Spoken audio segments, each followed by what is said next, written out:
This video is sponsored by Train World, America's discount model train store since 1968. Hey everybody, it's Jimmy from the DIY and Digital, and today I'm showing you guys the train game.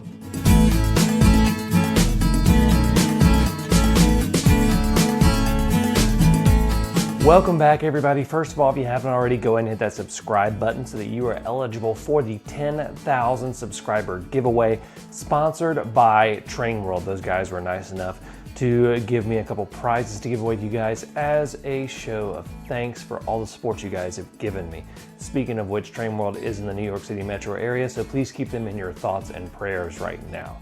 Okay, so first of all, I've got kind of a new workspace. I'm continuing to evolve and get my workspace a lot better. I got this used workbench, which is working out really nicely. I'm really loving having this right here. I still got a lot of work to do, especially behind me is kind of a mess, but it's a work in progress and you guys will get to see it evolve as the year goes on. So today we're doing something called the train game. Now this is the first way that I came up with operating a model railroad layout back when I got back into the hobby. This was just from watching. I really just wanted something simple that would allow me to do some switching, and it's not really a prototypical way of operating. And I'm just going to go ahead and just warn you guys, this is not a prototypical way of operating a layout. This is a great way to operate a layout with your kids, with your grandkids, because it's really simple, it's really easy to understand. So let's go ahead and dive right in. Here is how you play the train game. Step 1 is to pick out the rolling stock that you are going to use. For this instance, I'm going to be using around 20 pieces of rolling stock, but you can definitely use less or more depending on the size of your layout. The next step is to go ahead and assign each piece of rolling stock a number, starting with number 1 and going till every piece of rolling stock is numbered.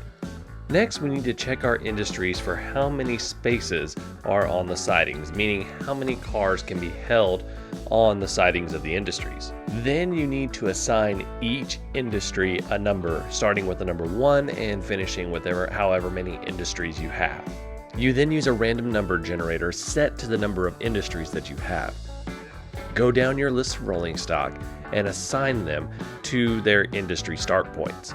If an industry maxes out, keep going until you get an empty spot. This is the starting position for that particular piece of rolling stock. You'll then want to repeat the previous 2 steps to get the finishing position for each piece of rolling stock. You can then take all this information and create your switch list. Let's take a look at how this works on my layout. I have 4 industries on my layout, plus an off layout yard, so 5 places in total that cars can go. Now, industry number 1 holds 2 cars, industry number 2 holds 3 cars, industry number 3 holds 6 cars, industry number 4 holds 4 cars, and industry number 5 is the yard. I decide on which 20 cars I am going to use for the switching operation and I select them. Remember, we're not going for accuracy in what industry takes what type of car. I'm just picking 20 random cars here, and this is really to simplify the operation. I then go about listing all the cars and getting their numbers assigned. I then use Google's random number generator to assign them to their start and finish points, and I'll provide a link to that number generator in the description below. The off layout yard will be used to hold cars once the layout is full, but it can also be selected randomly. I then repeat the process for the ending location and organize the local train in the yard. I've actually created a PDF for you guys that you can print out to use as a switch list. It has a spot for the car road name and number, its start point, and its finish point, with spots for up to 20 cars per page.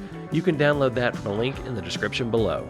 After organizing the yard, I go and place the cars whose start position is at a specific industry on the layout. Now, since I'm handling quite a lot of cars, I'm actually using a matched pair of locomotives right here. If you want to add an extra level to the train game, you can add a sort of a dispatch crew element.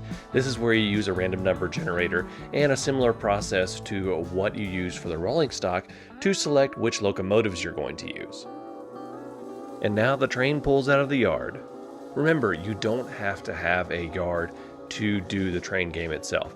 When I first did this, I literally had a little section of track that went barely off the layout. All you need is somewhere for the train to go to and from. Now the train is on site and we can begin the switching. I won't go through the details of how I switch my layout right now, since your layout is different, but I will show you some clips of the switching. Some cars come from off the layout to an industry, or vice versa. Some cars go from one industry to another, and there are some that even stay in the yard. Now that the switching is complete, the train can head back to the yard. And that's how the train game works. It's not meant to be a 100% realistic or even close to realistic way that cars are routed and switched. What it is meant to be a way of kind of dipping your toes into layout operations, or if you don't want to dive into fully realistic model railroad operations, this is a way you can run your layout in a really fun way. Because what this game does is it breaks down layout operations to what it is at its core, which is a puzzle. Switching is a brain teaser that utilizes planning, spatial awareness, and a task-oriented approach that can be mentally stimulating and cathartic at the same time. Model railroad operations give our layouts purpose beyond crafting scenery and running trains. They give us an escape from our daily worries. Now, operations can be intimidating if you're trying to do something realistic. So the train game takes that intimidating factor out and lets you have fun with a simple way to do model railroad operations.